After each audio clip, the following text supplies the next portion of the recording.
بسم اللہ الرحمن الرحیم۔ السلام علیکم محترم ناظرین۔ اللہ تعالیٰ کی بے شمار رحمتیں اور برکتیں نازل ہوتی رہتی ہیں ہم مسلمانوں پہ، خصوصی طور پہ۔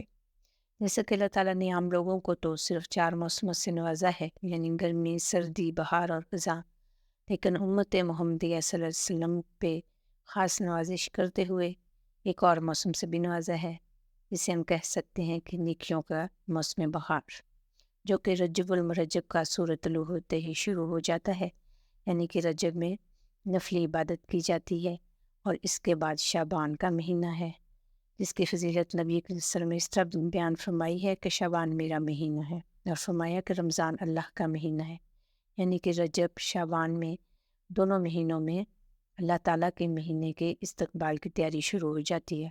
جس طرح کے گھروں کو صاف کرتے ہیں ہم لوگ، اسی طرح دلوں کی صفائی بھی ضروری ہے۔ شعبان میں نفلی عبادت زیادہ کی جاتی ہے۔ نبی کریم صلی اللہ علیہ وسلم شعبان کے مہینے میں کثرت سے روزے رکھتے تھے۔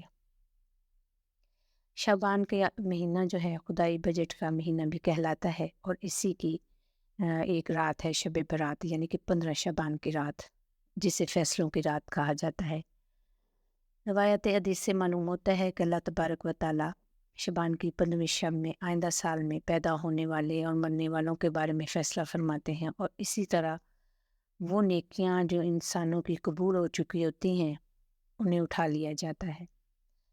حضرت عائشہ صدیقہ رضی اللہ تعالیٰ عنہا کا بیان ہے کہ ایک مرتبہ رات کو سوتے سوتے میری آنکھ کھلی تو حضور صلی اللہ علیہ وسلم کو گھر میں نہ پایا۔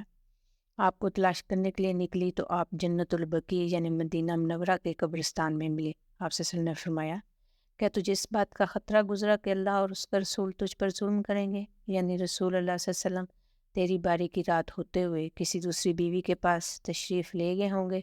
میں نے عرض کیا، ہاں، مجھے تو یہی خیال گزرا کہ آپ اپنی کسی دوسری اہلیہ کے پاس تشریف لے گئے۔ آپ صلی اللہ علیہ وسلم نے فرمایا، میں کسی کے پاس نہیں گیا، یہاں جنت البقیع آیا ہوں، یہ دعا کرنے کی رات ہے، کیونکہ بے شک اللہ جل شانہ ماہ شعبان کی 15ویں تاریخ کی رات کو قریب والے آسمان کی طرف خصوصی توجہ فرماتے ہیں، اور قبیلہ بنو کلب کی بکریوں کے بالوں سے زیادہ تعداد میں لوگوں کی مغفرت فرماتے ہیں۔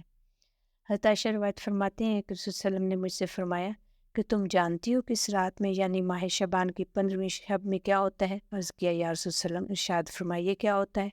فرمایا، اس رات میں ہر ایسے بچے کا نام لکھ دیا جاتا ہے جو آنے والے سال میں پیدا ہونے والا ہے، اور ہر اس شخص کا نام لکھ دیا جاتا ہے جو آنے والے سال میں مرنے والا ہے۔ اللہ تعالیٰ کو تو سب معلوم ہے، البتہ انتظام میں لگنے والے فرشتوں کو اس رات میں ان لوگوں کی فہرست دے دی جاتی ہے، اور اس رات میں لوگوں کے جو ہے وہ ارزاق نازل ہوتے ہیں۔ یہ رزق کی جمع ہے، یعنی کہ رزق نازل ہوتے ہیں۔ حضرت عائشہ صدیقہ فرماتی ہیں، میں نے عرض کیا، یا رسول اللہ، یہی بات ہے نا کہ جنت میں کوئی بھی داخل نہ ہوگا مگر اللہ تعالیٰ کی رحمت سے؟ آپ صلی اللہ علیہ وسلم نے فرمایا، ہاں۔ فرماتی ہیں کہ میں نے 3 بار آپ صلی اللہ علیہ وسلم سے پوچھا، اور آپ صلی اللہ علیہ وسلم نے فرمایا، ہاں۔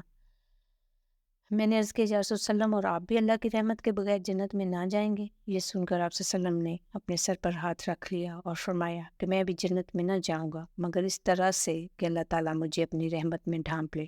آپ صلی اللہ علیہ وسلم نے 3 بار یہی الفاظ ادا کیے۔ حضرت معاذ بن جبل رضی اللہ تعالیٰ عنہ سے روایت ہے کہ آپ صلی اللہ علیہ وسلم نے فرمایا کہ اللہ تعالیٰ شعبان کی 15ویں رات کو اپنی تمام مخلوق کی طرف خصوصی توجہ فرماتے ہیں۔ وہ آسمان دنیا پہ نزول فرماتے ہیں اور ندا فرماتے ہیں کہ ہے کوئی بخشش مانگنے والا کہ میں اسے بخش دوں، ہے کوئی رزق مانگنے والا کہ میں اسے رزق عطا کروں، ہے کوئی مصیبت زدہ کہ میں اسے عافیت عطا کروں، ہے کوئی فلاں چیز مانگنے والا، ہے کوئی فلاں چیز مانگنے والا، اور یہ ندا طلوع آفتاب تک جاری رہتی ہے۔ اس سے جو ہے خوش نصیب وہ فائدہ اٹھاتے ہیں، اور غافل جو ہیں وہ نہیں اٹھا سکتے۔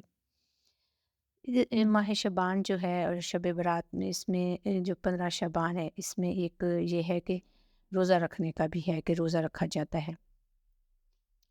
تو دیکھتے ہیں ہم کہ اس کے روزہ رکھنے کا بہتر طریقہ کیا ہے۔ حکیم الامت تھانوی رحمہ اللہ فرماتے ہیں، نصف شعبان کا روزہ رکھنے کی میرے خیال میں بہتر صورت یہ ہے کہ اس مہینہ میں صرف 15 تاریخ کا ایک روزہ رکھنے کی بجائے 13، 14 اور 15 ان تینوں تاریخوں میں روزے رکھے جائیں۔ ان 3 تاریخوں میں روزہ کی حدیث میں بڑی فضیلت آئی ہے، یہ ایام بیض کے روزے کہلاتے ہیں۔ حضور صلی اللہ علیہ وسلم سفر و حضر میں ایام بیض کے روزے کبھی نہ چھوڑتے تھے۔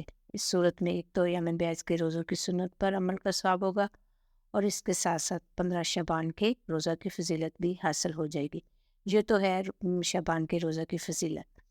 اب کچھ روایات میں آتا ہے کہ شب برات میں ویسے تو عام مغفرت ہوتی ہے، لیکن بعض گناہ ایسے ہیں جن کی نحوست سے مغفرت جیسی عظیم دولت سے محرومی ہو جاتی ہے، یعنی کہ وہ گناہ جو ہیں وہ نیکیوں کو بھی کھا جاتے ہیں۔ حکیم علامت حضرت تھانوی رحمۃ اللہ علیہ نے فرمایا کہ یہ گناہ یہ ہیں جن کی تفصیل جو ہے مختصراً ہے کہ مشرک جس کے دل میں کینہ ہو، جماعت حق سے الگ ہونے والا بدعتی، ظلم سے محصول لینے والا، جادوگر، غیب کی خبریں بتانے والا، فعال حضرات اور عملیات کرنے والے، ہاتھ کے خطوط یا دیگر آثار دیکھ کر بتانے والا، جو حاکم کو ناجائز محصول کے طریقے بتائے، موسیقی کے آلات رکھنے والا، قطع رحمی کرنے والا، زیر جامہ ٹخنوں سے نیچے لٹکانے والا، والدین کو ستانے والا، اور ہمیشہ شراب پینے والا، یعنی کہ یہ جو گناہ گار ہیں ان کی بخشش اس شب میں نہیں ہوگی۔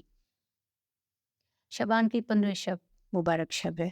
محترم ناظرین، اس میں نمازیں پڑھنا، ذکر کرنا اور تلاوت کلام پاک میں مشغول رہنا ثواب کا کام ہے، اور چراغاں کرنا، حلوہ وغیرہ بنا کے تقسیم کرنا، قبرستان میں میلے لگانا، پھول جھڑیاں اور پٹاخے وغیرہ چھوڑنا، یہ سارے کام شریعت کے خلاف ہیں اور یہ سب بدعت ہے۔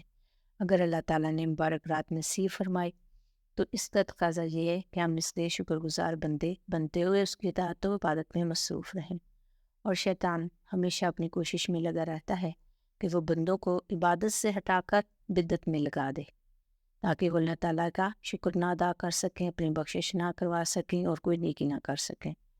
اس لیے ہمیں اللہ تعالیٰ سے دعا کرنی چاہیے کہ وہ ہمیں شیطان مردود کے شر سے محفوظ رکھے اور صراط مستقیم پر چلنے کی توفیق عطا فرمائے، آمین۔